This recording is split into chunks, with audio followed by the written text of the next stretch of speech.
سلام كمسك الختام. محل نیت قلب است.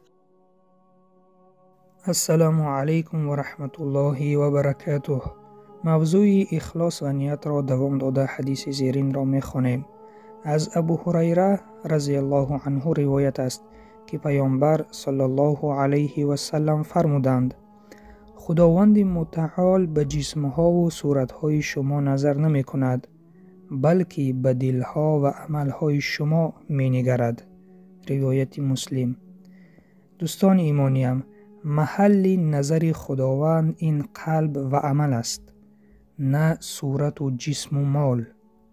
قلب انسان در آن صورت اصلاح می شود که اگر شخص با اخلاص پایبند فرمانهای خداوند و رسولش باشد، تنها با اخلاص عمل کند هر آن عملی که اجرا می کند.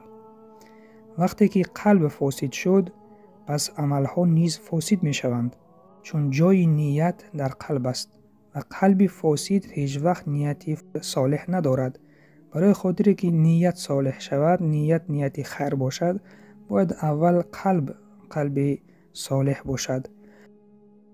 عملهای انسان مانند شاخه های درخت هستند و قلب او باشد مانند ریشه درخت.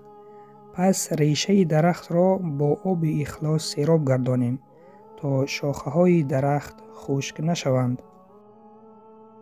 پس دوستان عزیز، درس یکم از این حدیث که ما باید نظر به قلب های خود کنیم و قلب خود را اصلاح کنیم تا که نیت های ما اصلاح شوند، تا که هر آن کاری که انجام می دهیم خالصانه برای خداوند باشد.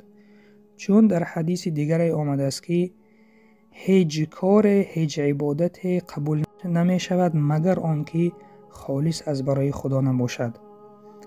به این سبب ما باید عملهای خود را خالص برای خداوند انجام بدهیم.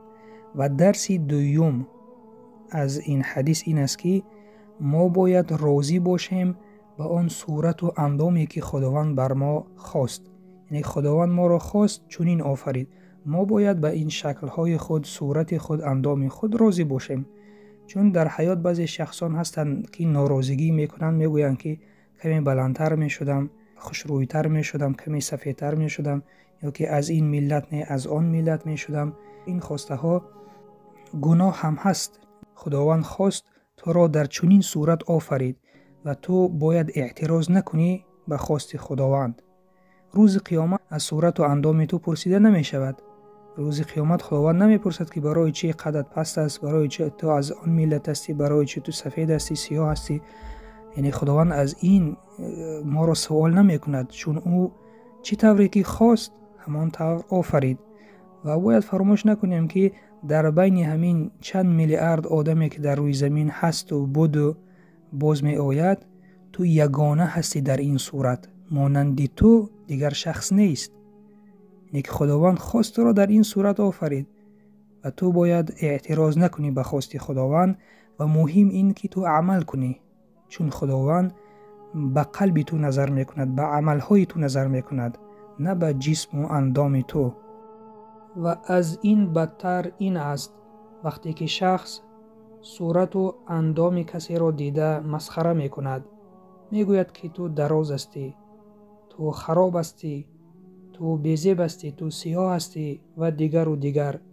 با این سخنها شما نه تنها آن شخص را آزار دادید، بلکه با این سخنها شما خالق این را که الله است نیز آزار دادید.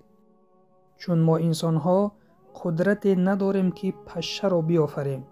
یک پشه را چجایی رسد که وقتی که یک شخص را صورت و اندامش را نگاه کرده مسخره میکنیم، حال آن که خداوند میگوید که لقد خلقنا الانسان فی احسن تقویم، یعنی ما انسان را در بهترین صورت آفریدیم.